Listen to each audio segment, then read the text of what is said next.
All right, let's get into this video here. This is Peter Attia. Now, I don't know if Peter Attia is a real doctor or if he got his qualifications from a community college. I have those questions because Peter Attia still doesn't know the cause of insulin resistance and what insulin sensitivity, how we can increase that, etc. Let's listen to Peter Attia.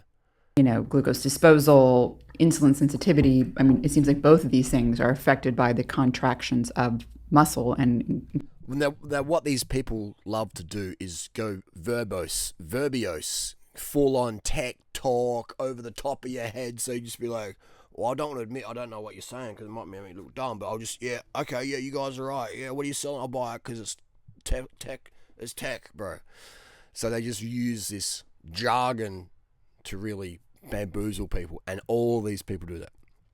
Okay, Andrew Huberman does it, Attia does it, and if you notice, none of them look happy or energetic, and they're all caffeine dependent, and they're all starving themselves, yet none of them are really shredded like I am or other high carb, low fat promoters out there. So observe that, right? These people are fantastic speakers for noobs because they like use all these tech words, but in real life results, in my opinion, it's not something I want. And let's listen to them speak. increasing those glucose transporters, right? So that Exercise is probably the single most important thing we have at our disposal to increase insulin sensitivity. Sorry, Peter, that is actually incorrect. It is very important, but I'll tell you the main one, and that is diet. So we have here PubMed, National Library of Medicine. We've got a high saturated fat diet decreases insulin sensitivity, okay, in weight stable, overweight, and obese people. So people with impaired glucose metabolism, again from their high fat diet, it's proven that a high saturated fat diet decreases it. And if we actually go to who discovered insulin sensitivity, who discovered insulin resistance, who coined the phrases, who discovered the differences between type 1 and type 2 diabetes, it was this guy here, Sir Harold Hemsworth. All right, so the fact that Peter Attia never ever mentions this guy is quite shocking, and it exposes Peter Attia's ignorance on the topic of diabetes and glucose metabolism. Harold Percival Hemsworth, he studied medicine at University of London, etc., but his real thing was Hemsworth recommended a high-carb diet to treat diabetes. All right. He demonstrated that injected insulin produced a greater hypoglycemic response in individuals treated with a high-carb diet, thus demonstrating that diet could influence insulin sensitivity. The high-carb diet worked because it allowed the flow of glucose to the tissues to be maintained at a lower head of pressure by making people more sensitive to their own insulin. And he used all the carbohydrates. He used white, refined table sugar. And he said it doesn't matter. All that matters is getting the fat out of the diet. So he was strict, staunch, no animal product, no oils, no nuts, no seeds, no avocados, no fatty foods. And he was reversing type 2 diabetes. And he was increasing the insulin sensitivity in the type 1 diabetics.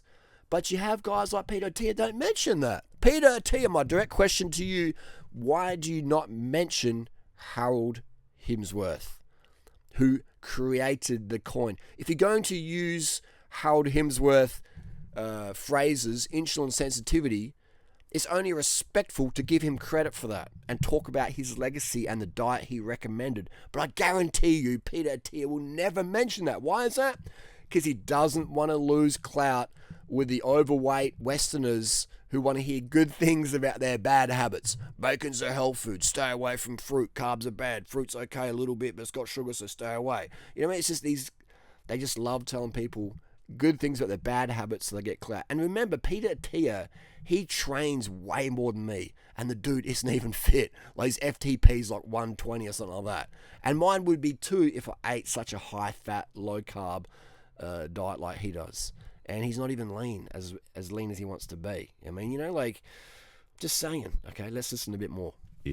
And then there are other things that are very important, right? So energy balance really matters. Sleep really matters. So no mention of macros. No mention of the high-fat diet and how the fat blocks the insulin receptor. No mention of that. Why is that? Because Peter Attia's audience, they want to hear that. And Peter knows that. All right? Don't tell the audience the truth. Tell them what will make more sales. That's Peter's modus operandi, is it? Both acute and chronic disruptions of sleep will impair that system. It's not. I love how Pete just talks like so, like with conviction and these words. Meanwhile, just avoiding the elephant in the room. It's basically like you walk into a lounge room like with Peter Attia, and there's a massive African grey elephant sitting there in the corner, and you're like, fucking hell, there's a big elephant there. And Peter's like, wow, look at the architecture of this furniture over here. This is from the 19th century. I think this is King George's architect and carpenter sculpted this. Isn't it amazing? I think it's mahogany. It's a mahogany table. As the elephant slapping its trunk on the fucking mahogany table, Peter's totally ignoring the elephant. It's got freaking 50-inch tusks, razor sharp, polished white. And Peter's like, wow, look at the carpet, this place. This carpet is amazing. The tapestry patterns, just absolutely incredible. Absolutely stunning. And the elephant's taking big shits on the rug now. And Peter looks up the ceiling. Wow, look at the ceiling. This is like Michelangelo painted this stuff. And I think Da Vinci would be super proud. And wow, this is just such an era of amazing paintwork. All right? The elephant could be kicking out the walls of the fucking building and Peter Attia would still ignore it because people don't want to hear about the elephant. They want to hear about the distractions. Eat more bacon. Eat more meat. All right? Don't go vegan. Blah, blah, blah. Drive your car to work. Don't ride your bike. All these clowns out there, they just promote this mainstream social narrative, and that's what sells, and that's what is causing the massive decline in society we see today, in my opinion. This carbohydrate phobia, sugar phobia, a total misunderstanding that every single sucrose molecule is the same regardless of the source. Total ignorance of who Harold Hemsworth was, what he did, and what he recommended. All right? How can you call yourself a doctor and not know who Harold Hemsworth is? How can you use the phrases insulin sensitivity, insulin resistance, and not give credit to the man, to the individual who created, who put the work in to discover this stuff? All right? How could you do that? That is so ignorant, and it shows, in my opinion, very uneducated behavior.